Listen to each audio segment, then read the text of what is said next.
ನಮಸ್ತೆ, ನಾನು ಕಾವ್ಯ ಹೆಗಡೆ. ಇದೀಗ ಇದರಿಂದ ಪ್ರಮುಖ ಸುದ್ದಿ. ಕೇಸರಿ ಶಾಲು ಹಾಕಿದ್ದು ಮಹಾ ಅಪರಾಧವಾಡ್. ಎಚ್.ಡಿ. ಕುಮಾರಸ್ವಾಮಿ ಅವರ ಹೇಳಿಕೆ.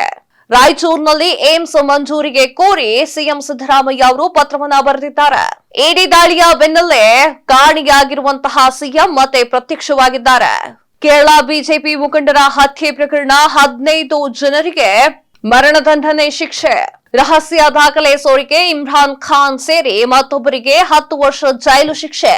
ಕೇಸರಿ ಶಾಲನ್ನ ಧರಿಸಿಕೊಂಡಿದ್ದೆ ತಪ್ಪಾಯ್ತಾ?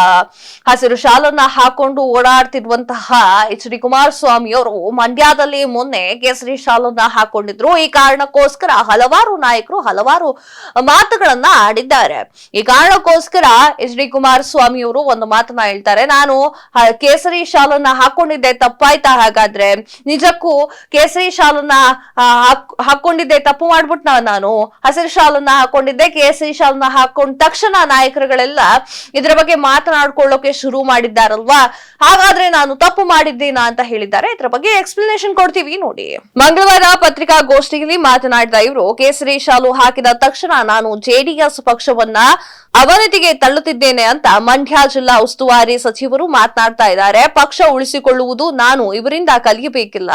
ಅವರು ಕೊಟ್ಟಿರುವಂತಹ ಪ್ರೀತಿ ನನ್ನ ಜೊತೆಗೆ ಇದೆ, ಅಂದ್ರೆ ಜನರುಗಳು ಕೊಟ್ಟಿರುವಂತಹ ಪ್ರೀತಿ ನನ್ನ ಜೊತೆಗೆ ಇದೆ ಅಂತ ಹೇಳಿದ್ದಾರೆ. ನಮ್ಮ ರಾಷ್ಟ್ರ ಧ್ವಜದಲ್ಲಿ ಯಾವ ಬಣ್ಣಗಳು ಇವೆ ಅಂತ ಕಾಂಗ್ರೆಸ್ಗೆ ಮೋಸ್ಟ್ಲಿ ತಿಳಿದಿಲ್ಲ ಅನ್ಸುತ್ತೆ.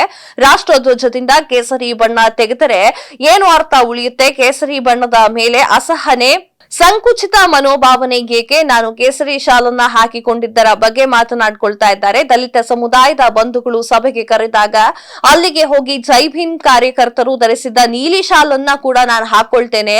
ಆಗಿವ್ರೇನು ಮಾತನಾಡಿಲ್ಲ, ಈಗ ಕೇಸರಿ ಶಾಲ್ ಹಾಕ ತಕ್ಷಣ ಮಾತನಾಡ್ತಾ ಇದ್ದಾರೆ ಅಂತ ಹೇಳಿದ್ದಾರೆ. ಮಂಡ್ಯ ಜಿಲ್ಲೆಯನ್ನ ಹಾಳು ಮಾಡುವ ಕುಮಾರಸ್ವಾಮಿ ಬಂದಿದ್ದಾರೆ ಅಂತ ನಮ್ಮ ಹಳೆಯ ಗೆಳೆಯರು ಹೇಳಿದ್ದಾರೆ. ಮಂಡ್ಯದಲ್ಲಿ ಬಿಜೆಪಿ ಮತ್ತು ಜೆಡಿಎಸ್ ಜೊತೆಯಾಗಿ ಪ್ರತಿಭಟನೆಯನ್ನ ನಡೆಸಲಿದೆ ಅಂತ ವಿಧಾನಸಭೆ ವಿರೋಧ ಪಕ್ಷದ ನಾಯಕರಾಗಿರುವಂತಹ ಆರ್ ಅಶೋಕ್ ಅವರು ಪ್ರಕಟಿಸಿದ್ರು. ಮಂಡ್ಯ ಜಿಲ್ಲೆ ನನ್ನ ಅಭಿಮಾನಿಗಳು ಬೆಂಬಲಿಗರು ಒತ್ತಾಯ ಮಾಡಿದ್ರು, ಈ ಕಾರಣಕ್ಕೋಸ್ಕರ ನಾನು ಪ್ರತಿಭಟನೆಯಲ್ಲಿ ಭಾಗವಹಿಸಿದ್ದೆ ಅಷ್ಟೇ ಅಂತ ಹೇಳಿದ್ದಾರೆ. ಮಂಡ್ಯ ಜಿಲ್ಲೆಯ ಕೆರಗೂಡು ಘಟನೆಯ ನನಗೂ ಏನು ಸಂಬಂಧ ಇಲ್ಲ, ನನಗೂ ಆ ಘಟನೆಗೂ ಯಾವುದೇ ಸಂಬಂಧವಿಲ್ಲ.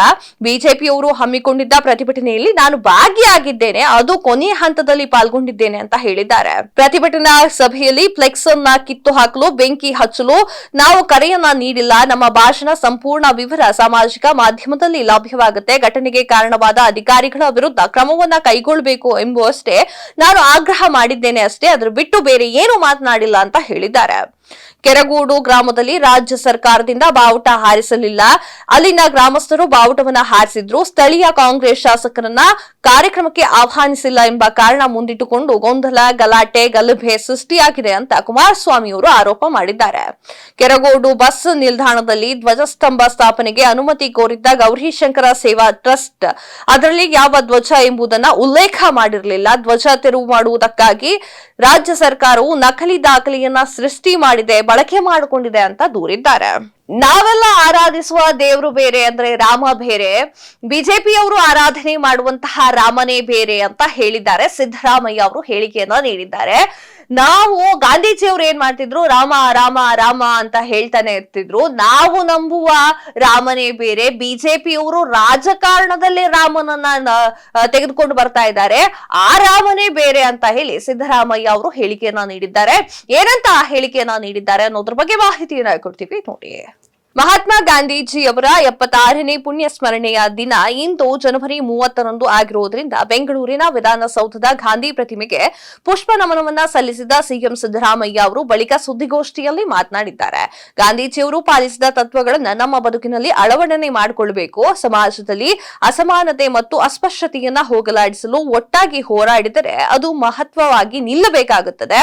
ಅದು ಮಹಾತ್ಮನಿಗೆ ಸಲ್ಲಬೇಕಾದ ಅತ್ಯುತ್ತಮ ಶ್ರದ್ಧಾಂಜಲಿಯಾಗಿದೆ ಅಂತ ಹೇಳಿದ್ದಾರೆ. ಗಾಂಧೀಜಿ ಅವರು ಸಾಯುವಾಗಲೂ ಹೇ ರಾಮ್ ಅಂತ ಹೇಳಿ ಪ್ರಾಣವನ್ನ ಬಿಟ್ಟಿದ್ದಾರೆ. ಅವರು ಮತ್ತು ನಾವೆಲ್ಲ ಆರಾಧಿಸುವ ರಾಮನೇ ಬೇರೆ, ಬಿಜೆಪಿಯವರು ಆರಾಧನೆ ಮಾಡುವಂತಹ ರಾಮನೇ ಬೇರೆ. ಸಾಯುವಾಗ ಹೇ ರಾಮ್ ಅಂತ ಗಾಂಧೀಜಿಯವರನ್ನ ಕೊಂದವರು ರಾಮನ ಜಪ ಮಾಡುತ್ತಿದ್ದಾರೆ. ಅವರು ಶ್ರೀರಾಮನನ್ನ ಕೇವಲ ರಾಜಕೀಯಕ್ಕೆ ಮಾತ್ರ ಬಳಕೆ ಮಾಡಿಕೊಳ್ತಾರೆ ಹೊರತು ನಮ್ಮ ರಾಮನೇ ಬೇರೆ, ಅವರ ರಾಮನೇ ಬೇರೆ ಅಂತ ಹೇಳಿ ಸಿದ್ದರಾಮಯ್ಯ ಅವರು ಟೀಕೆಯನ್ನ ಮಾಡಿದ್ದಾರೆ. ರಾಯಚೂರಿನಲ್ಲಿ ಏಮ್ಸ್ ಮಂಜೂರಿಗೆ ಕೋರಿ ಸಿದ್ದರಾಮಯ್ಯ ಅವರು ಪತ್ರವನ್ನ ಬರೆದಿದ್ದಾರೆ. ಸಿದ್ದರಾಮಯ್ಯ ಅವರು ಯಾರಿಗೆ ಪತ್ರವನ್ನ ಬರೆದಿದ್ದಾರೆ ಅನ್ನೋದ್ರ ಬಗ್ಗೆ ಸಂಕ್ಷಿಪ್ತ ಮಾಹಿತಿಯನ್ನ ಕೊಡ್ತೀವಿ ನೋಡಿ. ಫೆಬ್ರವರಿ 1ರಂದು ಮಂಡಿಸುವ ಮಧ್ಯಂತರ ಬಜೆಟ್ನಲ್ಲಿ ರಾಯಚೂರು ಏಮ್ಸ್ ಮಂಜೂರು ಮಾಡಬೇಕೆಂದು ಕೋರಿ ಸಿಎಂ ಸಿದ್ದರಾಮಯ್ಯ ಅವರು ಕೇಂದ್ರ ಹಣಕಾಸು ಸಚಿವೆ ನಿರ್ಮಲಾ ಸೀತಾರಾಮ್ ಅವರಿಗೆ ಪತ್ರವೊಂದನ್ನು ಬರೆದಿದ್ದಾರೆ. ರಾಯಚೂರು ಕಲ್ಯಾಣ ಕರ್ನಾಟಕ ವಿಭಾಗದ ಮಹತ್ವದ ಜಿಲ್ಲೆಯಾಗಿದೆ. ಇಲ್ಲಿ ವೈದ್ಯಕೀಯ ಸೌಲಭ್ಯ, ಶಿಕ್ಷಣ ಮತ್ತು ತಲಾ ಆದಾಯ ಕರ್ನಾಟಕದ ಉಳಿದ ಭಾಗಕ್ಕಿಂತಲೂ ಕಡಿಮೆ ಇದೆ.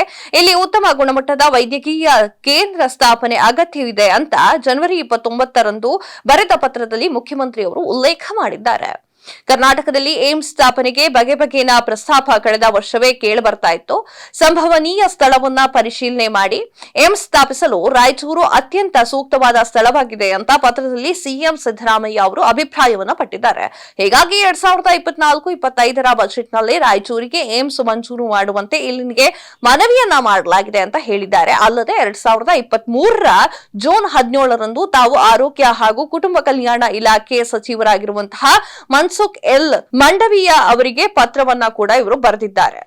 ಇಡೀ ದಾಳಿಯ ಬೆನ್ನಲ್ಲೇ ಭಯ ಮಾಡ್ಕೊಂಡು ಅಥವಾ ಬೇಸರ ಮಾಡ್ಕೊಂಡು ಭಯ ಪಟ್ಕೊಂಡು ಗೊತ್ತಿಲ್ಲ, ಜಾರ್ಖಂಡ್ ಸಿಎಂ ಅವರು ಕಾಣೆಯಾಗ್ಬಿಟ್ಟಿದ್ರು. ಈಗ ಮತ್ತೆ ಪ್ರತ್ಯಕ್ಷವಾಗಿದ್ದಾರೆ. ಇದ್ರ ಬಗ್ಗೆ ಫುಲ್ ಡೀಟೇಲ್ಸ್ ಅನ್ನ ಕೊಡ್ತೀವಿ ನೋಡಿ.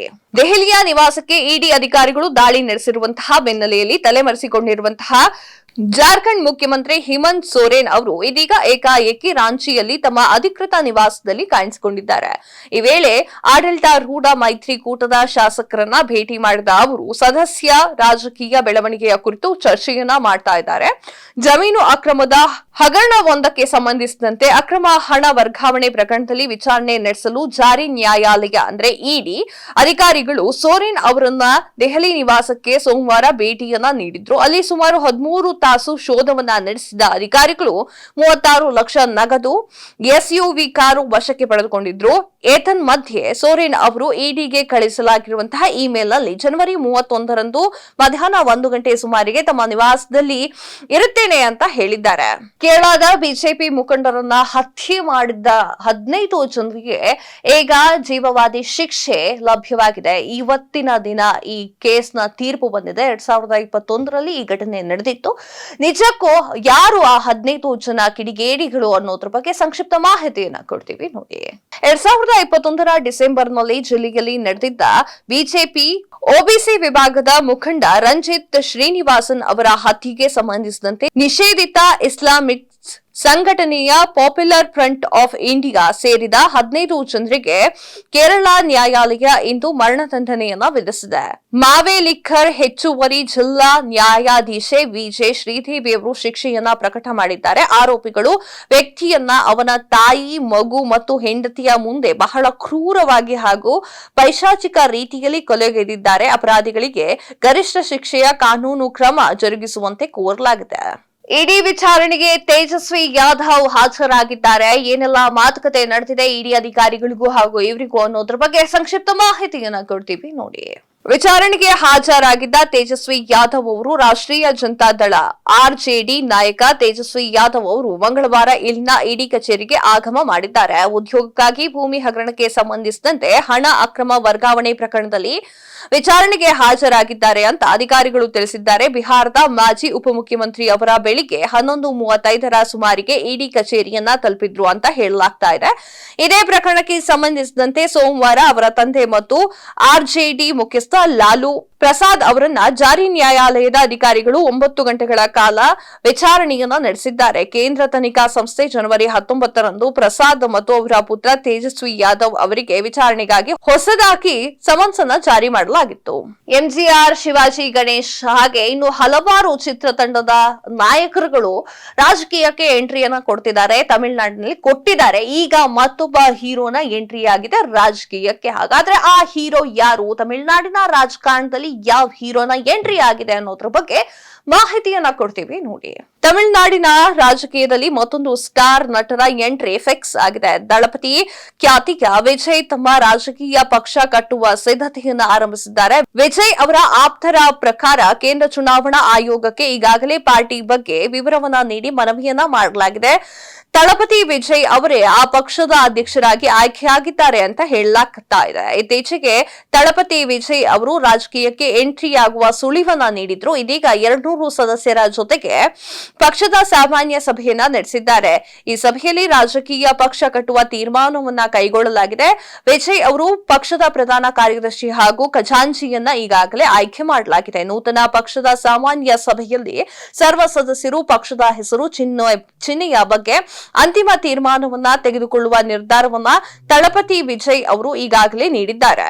ಎಲ್ಲವೂ ಅಂದುಕೊಂಡಂತೆ ಆದ್ರೆ 2026ರಲ್ಲಿ ನಡೆಯುವ ತಮಿಳುನಾಡಿನ ವಿಧಾನಸಭಾ ಚುನಾವಣೆಯಲ್ಲಿ ತಳಪತಿ ವಿಜಯ್ ಅವರ ಹೊಸ ಪಕ್ಷ ಸ್ಪರ್ಧೆ ಮಾಡಲಿದೆ. ಮುಂದಿನ ಎಲೆಕ್ಷನ್ ನಲ್ಲಿ ಸ್ಪರ್ಧಿಸುವ ತಯಾರಿಯನ್ನ ಈಗಾಗಲೇ ಆರಂಭ ಮಾಡಲಾಗಿದೆ. ವಿಜಯ್ ಅವರು ತಮಿಳುನಾಡಿನಲ್ಲಿ ಸೂಪರ್ ಸ್ಟಾರ್ ರಜನಿಕಾಂತ್ ಅವರ ಬಳಕೆ ಹೆಚ್ಚಾಗಿ ಇರ್ತಿತ್ತು. ಅಭಿಮಾನಿಗಳನ್ನ ಕೂಡ ಸಂಪಾದನೆ ಮಾಡಿದ್ರು. ಇದುವರೆಗೂ 68ಕ್ಕೂ ಹೆಚ್ಚಿನ ಸಿನಿಮಾವನ್ನ ಮಾಡಿದ್ದಾರೆ ವಿಜಯ್ ತಳಪತಿ ಅವರು. ಫ್ಯಾನ್ಸ್ ಕ್ಲಬ್ ಕೂಡ ಇದೆ ಅವರಿಗೆ. ಹಲವು ಚಾರಿಟಿ ಹಾಗೂ ಸಂಘ ಸಂಸ್ಥೆಗಳ ಮುಖಾಂತರ ನಟ ವಿಜಯ್ ಅವರು ಉಚಿತ ಆಹಾರ ವಿತರಣೆ, ಶೈಕ್ಷಣಿಕ ವಿದ್ಯಾರ್ಥಿಗಳ ವೇತನ, ಗ್ರಂಥಾಲಯಗಳು, ಸಂಜೆ ಶಿಕ್ಷಣ ಹಾಗೂ ಕಾನೂನು ಸಹಾಯವನ್ನ ಮಾಡ್ತಾ ಇದ್ರು. ತಮಿಳುನಾಡಿನಲ್ಲಿ ಹಲವಾರು ಸ್ಟಾರ್ ನಟರು ರಾಜಕೀಯಕ್ಕೆ ಬಂದಿದ್ದಾರೆ. MGR ಆಗಿರಬಹುದು, ಶಿವಾಜಿ ಗಣೇಶನ್, ಕರುಣಾನಿಧಿ, ಜಯಲಲಿತಾ, ಕಮಲ್ ಹಾಸನ್, ರಜನಿಕಾಂತ್, ಕ್ಯಾಪ್ಟನ್ ವಿಜಯ್ ರಾಜಕೀಯದಲ್ಲಿ ಹೆಸರನ್ನ ಮಾಡಿದ್ರು. ಅಂಬೇಡ್ಕರ್ ಹಾಗೂ ಪೆರಿಯಾರ್ ಕಾಮರಾಜ್ ಅವರ ಸಿದ್ಧಾಂತದಲ್ಲಿ ಹೆಚ್ಚು ನಂಬಿಕೆ ಇರುವಂತಹ ವಿಜಯ್ ತಳಪತಿ ಅವರು ಇದೀಗ ನೂತನ ಪಕ್ಷವನ್ನ ಕಟ್ಟಿದ್ದಾರೆ. ವಿಜಯ್ ಅವರ ಪಾರ್ಟಿ ಸಿನಿಮಾದಂತೆ ಬ್ಲಾಕ್ ಬಾಸ್ಟರ್ ಹಿಟ್ ಆಗುತ್ತಾ ಅನ್ನೋದನ್ನ ಕಾದು ನೋಡಬೇಕಾಗಿದೆ. ರಹಸ್ಯ ದಾಖಲೆ ಒಂದು ಸೋರಿಕೆ ಆಗಿದೆ. ಪಾಕಿಸ್ತಾನದ ಮಾಜಿ ಪ್ರಧಾನಿ ಇಮ್ರಾನ್ ಖಾನ್ಗೆ 10 ವರ್ಷದ ಶಿಕ್ಷೆ ಆಗುತ್ತಾ ಅನ್ನುವಂಥದ್ದು ಈಗ ಚರ್ಚೆಗೆ ಗ್ರಾಸವಾಗ್ತಾ ಇದೆ. ಅಂತದ್ದು ಏನು ಮಾಡಿದ್ರು ಇಮ್ರಾನ್ ಖಾನ್ ಅನ್ನೋದ್ರ ಬಗ್ಗೆ ಮಾಹಿತಿಯನ್ನ ಕೊಡ್ತೀವಿ ನೋಡಿ. ದೇಶಕ್ಕೆ ಸಂಬಂಧಿಸಿದಂತೆ ರಹಸ್ಯ ದಾಖಲೆ ಸೋರಿಕೆ ಪ್ರಕರಣ ಎದುರಿಸುತ್ತಿರುವ ಪಾಕಿಸ್ತಾನದ ಮಾಜಿ ಪ್ರಧಾನಿ ಇಮ್ರಾನ್ ಖಾನ್ ಮತ್ತು ಮಾಜಿ ವಿದೇಶಾಂಗ ಸಚಿವ ಶಾ ಮೊಹಮ್ಮದ್ ಜುರೇಶಿ ಅವರಿಗೆ 10 ವರ್ಷ ಜೈಲು ಶಿಕ್ಷೆ ವಿಧಿಸಿ ಕೋರ್ಟ್ ಮಂಗಳವಾರ ಆದೇಶವನ್ನ ನೀಡಿದೆ. ಫೆಬ್ರವರಿ 8ರಂದು ಪಾಕಿಸ್ತಾನದಲ್ಲಿ ಸಾರ್ವತ್ರಿಕ ಚುನಾವಣೆ ನಡೆಯಲಿದೆ. ಇದಕ್ಕೂ ಮುನ್ನವೇ ಈ ತೀರ್ಪು ಹೊರಬಿದ್ದಿದೆ. ಅಧಿಕೃತ ರಹಸ್ಯ ಕಾಯ್ದೆ ಅಡಿಯಲ್ಲಿ ಸ್ಥಾಪಿಸಲಾಗಿರುವಂತಹ ರಾವಲ್ಕಿಡಿಯ ಅಡಿಯಾಲ ಜೈಲಿನಲ್ಲಿ ವಿಶೇಷ ನ್ಯಾಯಾಲಯದಲ್ಲಿ ನಡೆದ ಪ್ರಕರಣದ ವಿಚಾರಣೆಯ ಸಂದರ್ಭದಲ್ಲಿ ವಿಶೇಷ ನ್ಯಾಯಾಲಯದ ನ್ಯಾಯಾಧೀಶರಾಗಿರುವಂತಹ ಅಬ್ದುಲ್ ಅವರು ಶಿಕ್ಷೆಯನ್ನ ವಿಧಿಸಿದ್ದಾರೆ, ಅಂದ್ರೆ ತೀರ್ಪನ್ನ ಪ್ರಕಟ ಮಾಡಿದ್ದಾರೆ. ಮಾರ್ಚ್ 2022ರಲ್ಲಿ ವಾಷಿಂಗ್ಟನ್ನಲ್ಲಿರುವಂತಹ ಪಾಕಿಸ್ತಾನ ರಾಯಭಾರಿ ಕಚೇರಿಯು ಕಳಿಸಿರುವಂತಹ ಕೇಬಲ್ ಸಂದೇಶವನ್ನ ಬಹಿರಂಗಗೊಳಿಸಿ ಗೌಪ್ಯತೆಯ ಕಾನೂನನ್ನ ಉಲ್ಲಂಘನೆ ಮಾಡಿದ್ದಾರೆ ಎನ್ನುವಂತಹ ಆರೋಪ ಫೆಡರಲ್ ಇನ್ವೆಸ್ಟಿಗೇಷನ್ ಏಜೆನ್ಸಿ ಕಳೆದ ವರ್ಷ ಆಗಸ್ಟ್ 15ರಂದು ಇಮ್ರಾನ್ ಖಾನ್ ಮತ್ತು ಜುರೇಶಿ ವಿರುದ್ಧ ಪ್ರಕರಣವನ್ನ ದಾಖಲು ಮಾಡಿತ್ತು. ಇಮ್ರಾನ್ ಖಾನ್ ಅವರು ಭ್ರಷ್ಟಾಚಾರ ಪ್ರಕರಣದಲ್ಲಿ ಈಗಾಗಲೇ 3 ವರ್ಷ ಜೈಲು ಶಿಕ್ಷೆಯನ್ನ ಅನುಭವಿಸ್ತಾ ಇದ್ದಾರೆ. ಇದಿಷ್ಟು ಈ ಹೊತ್ತಿನ ಸುದ್ದಿ. ಮತ್ತಷ್ಟು ಸುದ್ದಿಗಳಿಗಾಗಿ ನೋಡ್ತಾ ಇರಿ ಲೈನ್ ಟಿವಿ ಕನ್ನಡ.